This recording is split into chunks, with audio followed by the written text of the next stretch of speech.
रीना इस बार छुट्टियों में दीदी यहाँ रहने आ रही है। शादी के बाद वो ज्यादा दिन रुक ना सकी थी। जतिन ने अपनी पत्नी रीना को इतना बताते हुए कहा, मेरी दीदी बहुत अच्छी है, उन्हें खुश रखना, शिकायत का मौका मत देना। रीना भी ये सुनकर बहुत खुश हुई। पहली बार ननद रहने आ रही है, उसे भी दीदी के साथ रहने का मौका मिलेगा। अगले दिन अपनी 7 वर्षीय बेटी को साथ लेकर जया रहने को आ गई। जया से मिलकर रीना को बहुत अच्छा लगा। अगले दिन रीना को उठने में थोड़ी देर हो गई तो जया ने जतीन से शिकायत की, रीना बहुत देर से उठी है, मम्मी ने चाय बना कर दी। मुझे तो लगा था रीना के आने से मम्मी को आराम मिलेगा। जतीन ये सुनकर चुप रहा। रीना ने मन ही मन सोचा कि अभी हमारी नई नई शादी हुई है, रात को सोने में देर हो जाती है। जब जतीन को सुबह नींद आती है तो मुझे भी आएगी। नींद आदमी और औरत में फर्क नहीं करती है, पर नींद बेटे और बहू में फर्क कर देती है। बहू को जल्दी उठना होता है और बेटे पर कोई पाबंदी नहीं होती। रीना अपने काम में लग गई। सबके लिए नाश्ता तैयार किया। पूरा परिवार साथ बैठा तो जतीन ने रीना को भी कहा कि तुम भी आ जाओ। ये सुनते ही जया बोल पड़ी कि रीना पहले बिट्टू के लिए दूध बना दो, कब से उठी हुई है। रीना दूध बनाने में लग गई। तब तक उसका नाश्ता ठंडा हो गया था। रीना थोड़ी देर बैठी थी कि जया ने बिट्टू को रीना को सौंप दिया। आज मामी ही नहलाएंगी तुझे और मामी से ही चोटी बनवाना। और खुद मम्मी के साथ पड़ोस वाली आंटी को मिलने चली गई। दोपहर के खाने में रीना ने सबकी पसंद की चीजें बनाई और सब ने खाना शुरू किया। तभी जया बोल पड़ी कि ये क्या रीना, सब्जी में इतनी मिर्ची, बिट्टू कैसे खाएगी? तुमने कम मिर्ची की सब्जी नहीं निकाली? थोड़ी तेज आवाज सुनकर रीना सहम गई। वो मुझे पता नहीं था, सॉरी दीदी, मैं दूसरी सब्जी बना देती हूँ। जतीन 3-4 दिनों से ये ही देख रहा था कि उसकी अच्छी सी जया दीदी इतनी कैसे बदल गई।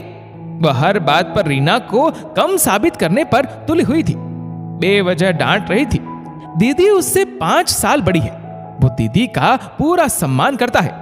माँ भी दीदी को कुछ नहीं बोल रही है। रात को रीना किचन समेट रही थी तो जतीन बोला, दीदी घूमते घूमते आइसक्रीम खाने चले? हाँ चलते हैं, हम पहले कितना जाते थे। आइसक्रीम खाते खाते दोनों घूम रहे थे। तभी जतीन बोला कि दीदी, मेरी शादी के बाद आप कितनी बदल गई है। नहीं तो मैं तो पहले जैसे ही हूँ, तेरी जया दीदी। फिर आप रीना की प्यारी दीदी क्यों नहीं बन पा रही है? उसे बात बात पर डांटना और अपमानित करना ये तो सही नहीं है। वो मेरी जीवन संगिनी है।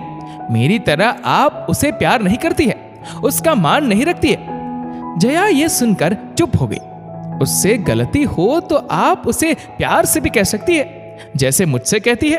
दीदी, मैं आपके जीवन साथी को, जीजाजी को पूरा मान देता हूँ, उनका सम्मान करता हूँ।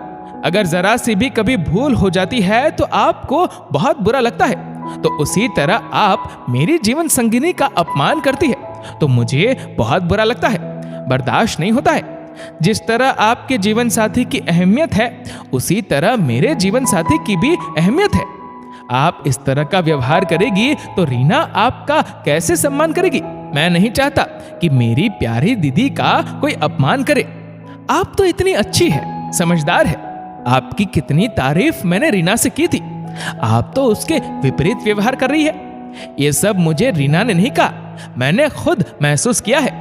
रीना अभी छोटी है, कच्ची है, छोटे परिवार से आई है, इकलौती बेटी है। वहां उसकी मम्मी बराबर सहयोग करती थी। यहाँ आते ही उस पर एकदम से सारी जिम्मेदारी डाल दी गई। उसे क्या पता बच्चे की देखभाल कैसे करते हैं, बच्चे किस तरह का खाना खाते हैं। मैंने रीना के सामने आपसे कुछ नहीं कहा, क्योंकि मैं यही चाहता हूँ कि मेरी दीदी का मान सम्मान बना रहे, पर साथ में ये भी चाहता हूँ कि मेरी जीवन संगिनी का भी सम्मान होना चाहिए। जया ये सब सुनकर निरुत्तर हो गई।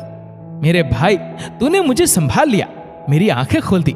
मैं भी और ननदों की तरह अपना ननदपना जता रही थी। मैं जिस तरह तेरी दीदी हूँ, उसी तरह रीना की भी दीदी बनकर रहूंगी। तुझसे ये वादा करती हूँ। जिस तरह तू मेरे जीवन साथी का सम्मान करता है, उसी तरह तेरे जीवन साथी का भी सम्मान होगा। दोस्तों, रिश्तों को प्यार से संभाला जाता है। जीवन साथी चाहे भाई का हो या बहन का, दोनों का ही सम्मान होना जरूरी है। इस वीडियो को लेकर आपकी क्या राय है, नीचे कमेंट करके जरूर बताएगा। और अगर आपको वीडियो अच्छा लगा हो तो इस वीडियो को लाइक करेगा, शेयर करेगा ज्यादा से ज्यादा लोगों तक। और ऐसे ही और भी इंस्पिरेशनल वीडियोस के लिए सब्सक्राइब करें हमारे यूट्यूब चैनल को और फेसबुक पर फॉलो करें हमारे पेज को।